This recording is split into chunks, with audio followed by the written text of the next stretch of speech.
देखिए, अब हम सवाल नंबर आपको दूसरा नंबर पे आ गए हैं। अब ध्यान से देखिएगा प्रश्नावली 9.1 से। इससे पहले मैंने छोटा-छोटा बात को मैंने यहाँ पे ऐड कर दिया है, आपको उससे क्या होगा आसान होगा। देखिए, क्या होगा उससे नहीं तो वीडियो लंबा बन जाता है, इसीलिए ध्यान से समझिए। तो क्वेश्चन नंबर आप 2 को ध्यान से एक बार पढ़ लीजिए आप लोग। एनसीईआरटी बुक निकालिए, पेज नंबर आप लोग का 225 होगा, प्रश्नावली 9.1 का। तो चलो देखिए क्वेश्चन को पढ़ के हम आप लोग को ध्यान से बनाते हैं, फिगर को समझाते हैं। देखिए, सबसे पहले क्या करें, देखो आंधी आने से एक पेड़ टूट जाता है। तो सबसे पहले आपको ये दिमाग में आना चाहिए कि पेड़ कैसे रहता है। तो पेड़ देखिए, हम थोड़ा एक बार प्रैक्टिकली फिगर आपको समझाते हैं।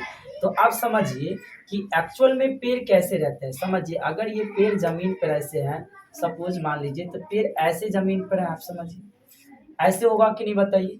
जमीन पर पेड़ ऐसे होगा, तो जमीन पर क्या होगा, वो सीधा होगा पेड़ खड़ा। ध्यान समझिए, देखिए तो पेड़ को आपको समझ में आ गया कि ऐसे होगा। अब ऐसा एक समय है कि आंधी आने से ये पेड़ टूटने लगा। तो आप ही हमें बताइए कि जब ये पेड़ ऐसा था, सोचिए, और जब ये आंधी आया तो ये पेड़ टूटने लगा। सोचिए, अब ऐसे था पेड़ और ये टूट गया ऐसे, और ये जमीन को छूने लगा। अब सोचिए, अब ये ऐसा था और जमीन को छूने लगा, तो जहां पर जमीन को वो छूता है वहां से लेकर के वहां तक 8 मीटर की दूरी पर है। तो इसका मतलब समझिए कि ये पेड़ पहले यहां से लेकर के यहां तक था। सोचिए, और जब ये टूटा तो ये वाला भाग ऐसे करके मुड़ गया ऐसे। तो ऐसा ही सोचिए कि ए से डी तक एक पेड़ था और ये बी पे जाके क्या हुआ। तो ये सोचिए कि ऐसा ये पेड़ था यहाँ से लेकर के यहाँ तक, मतलब इसका नाम ए दे दिए, इसका नाम डी, इसका नाम बी, और बी से ये टूटा ऐसे करके ये टूटा हुआ भाग सी बिंदु को छूने लगा। तो जहां पर वो छूता है वहां से लेकर के वहां तक की दूरी 8 मीटर है। तो मैंने यहाँ पे चित्र ऐसे 8 मीटर की दूरी पर है। समझ में मेरी बात आ रहा होगा, अच्छे से समझिए।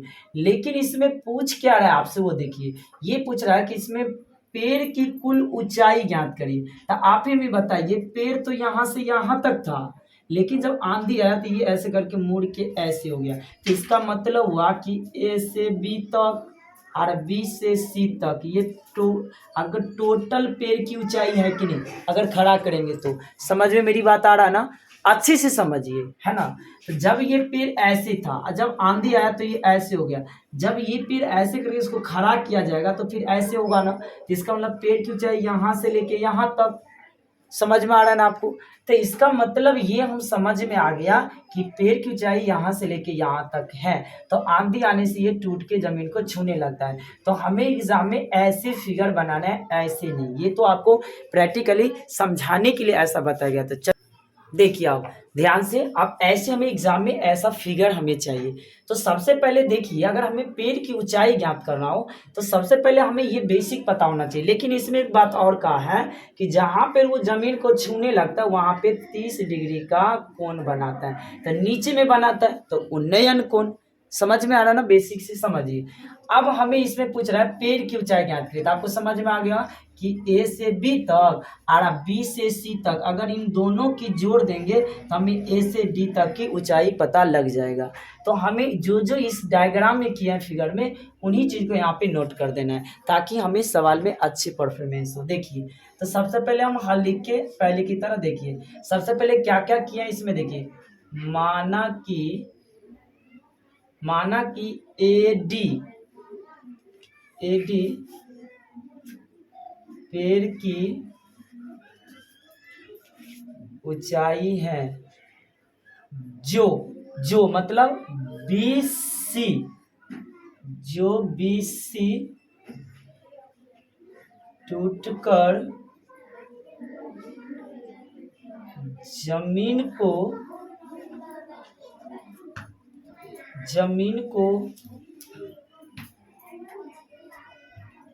छूने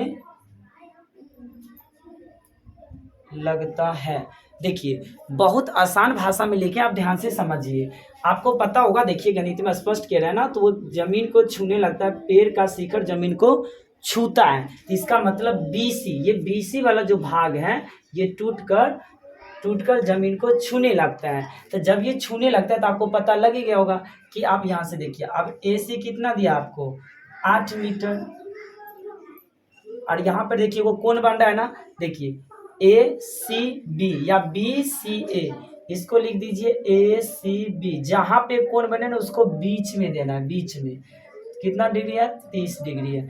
अब हमें देखिए, अब सोचिए आप ही कि हमें ये आधार दिया है, हमें ये लाना है, तो नीचे वाले से ये ऊपर वाले ज्ञात हो जाएगा कि नहीं? आप ही बताइए कि ये आधार दिया है, ये लंब, तो आप हमें बताइए आधार और लंब, tan का फॉर्मूला लगाइएगा तो आधार बट्टा लंब, सॉरी लंब बटे आधार। और कॉट में क्या होता है? आधार बटे लंब। तो आपको जो लगाना है दोनों में से कोई भी लगा दीजिए। तो सबसे पहले यही चीज आपको पता रहना चाहिए, वो साइन कॉस टेन कॉसिक से कॉट में से कौन सा फॉर्मूला लगेगा, कौन मान दिया है, कौन सा नहीं दिया है, उसके हिसाब से आप सोचिए। तो सबसे पहले ये देखिए, आधार दिया है, हमें ये लाइन पूछ रहा है, तो इस लाइन को तो हम कहते हैं लंब, और लंब कहते ऊंचाई, तो ऊंचाई करना हो, आधार दिया हो, तो लंब बट्टे आधार किस फॉर्मूला आता है? tan में भी होता है, तो आपको याद होगा। तो हम सबसे पहले यहाँ पे लिखेंगे समकोण त्रिभुज। समकोण त्रिभुज, तो यहाँ पे देखिए समकोण बन रहा है, तो बी ए सी समकोण त्रिभुज, या सी ए बी भी कह सकते हैं आप, तो बी ए सी, तो समकोण त्रिभुज बी ए सी में आप समझिए, तो बी ए सी में चलेंगे तो आप बताइए tan 30 का मान लिखना है आपको। अब ये मत सोचिए कि समकोण चल रहा है यहाँ से तो सब 30 का लिख रहे हैं, क्योंकि उस त्रिभुज के अंतर्गत 30 है, लेकिन लिखेंगे त्रिभुज समकोण, लेकिन आपको यहाँ पे 30 है तो 30 से चलना है आपको। तो tan 30 है, तो लंब का काम क्या करा है इसमें? ए बी, और यहाँ पे आधार का काम कर रहा है ए सी। आधार का क्या, क्योंकि लंब बटे आधार, तो आप देखिए tan 30 का मान होता है ना 1/√3, और ए बी का मान हमें पता नहीं है, क्योंकि ए बी तो हमें चाहिए, ए बी और ए सी ज्ञात होगा तो यही खड़ा होगा, तो फिर ऐसे होगा, तो इसका मतलब ऊंचाई यहाँ से यहाँ तक। समझ में आ रहा होगा आपको ध्यान से। तो ए बी हो गया, और यहाँ पे देखिए ए सी का मान दिया हुआ 8, तो यहाँ से क्रॉस मल्टीप्लाई करेंगे तो यहाँ पर होगा √3 ए बी बराबर 8, तो इसीलिए ए बी बराबर तो 8 बट्टा ये √3, ऐसे रहने दीजिए। और हम यहाँ पे कुछ नहीं करेंगे, ध्यान समझिए, ए बी का मान आ गया। अब हमें चाहिए बी सी, अगर बी सी ज्ञात होगा तो ए बी और बी सी को जोड़ देंगे तो हमें ज्ञात हो जाएगा ए डी। समझ में आ रहा होगा अच्छे से? आप ध्यान से सुनिए, आप क्या यहाँ पे करना है। तो यहाँ पर अब सबसे पहले क्या करना है, समकोण त्रिभुज देखिए, समकोण त्रिभुज। समकोण त्रिभुज कैसे लगेगा आप समझिए, समकोण त्रिभुज वही लगेगा क्योंकि हमें ये लाइन ज्ञात करना है, ये लाइन। आप सोचिए बड़ी स्थिर से, अब त्रिभुज तो यही है आपका, यही टोटल, क्योंकि ये तो आंधी में टूट के गिर गया है। अब त्रिभुज तो यही है टोटल, अब ये लंब आ गया, अब हमें ये लाइन ज्ञात करना, तो बताइए आधार से कर्ण ज्ञात हो जाएगा, तो आधार से कर्ण ज्ञात हो जाएगा। आएगो देखिए कॉस का फॉर्मूला और सेक का फॉर्मूला याद कीजिए। कॉस का फॉर्मूला आपको याद होगा आधार बट्टे कर्ण, तो आधार से कर्ण ज्ञात हो जाएगा ना, बहुत आसान भाषा में। या सेक थीटा बराबर कर दीजिए कर्ण बट्टे आधार, ये भी लगा सकते हैं आप, या कॉस का आधार बट्टे कर्ण, दोनों में से कोई भी फॉर्मूला लगाइए आपको आंसर मिलेगा, आप टेंशन मत लीजिए। तो यहाँ पे देखिए समकोण त्रिभुज तो वही है, बी ए सी में यहाँ पे पुनः लिख दीजिएगा, पुनः, ध्यान से। अब देखिए यहाँ से अब हम चलेंगे, देखिए कॉस का फॉर्मूला लगाएंगे, कॉस 30 का, आप यहाँ समझिए कॉस 30 का, तो यहाँ से देखिए सबसे पहले हमें कॉस का फॉर्मूला क्या होता है, आधार बट्टे कर्ण, तो आधार का काम कर रहा है ए सी, कर्ण का काम कर रहा है अभी बी सी, ध्यान से समझिए बी सी। अब cos 30 का मान आपको पता रहना चाहिए, cos 30 का मान √3/2, याद है ना, ये कम से कम ये सब याद रखिए।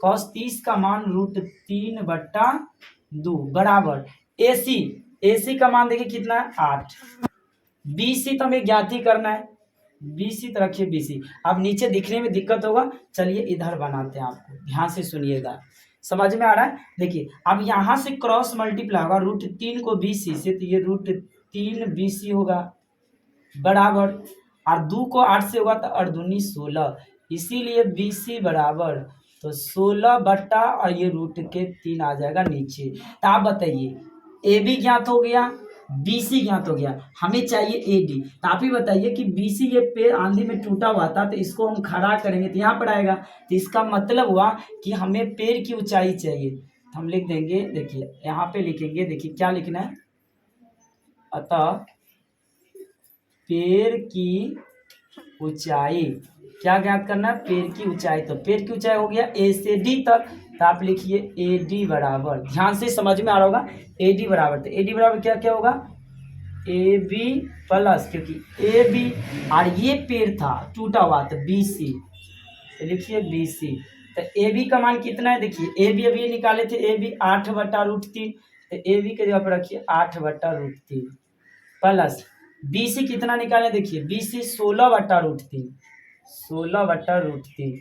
आपको देखिए ये तो पता ही होगा, √3 से √3 तो 8, √3 का रूट तो 16, इनको जोड़िए तो कितना होगा 24/√3।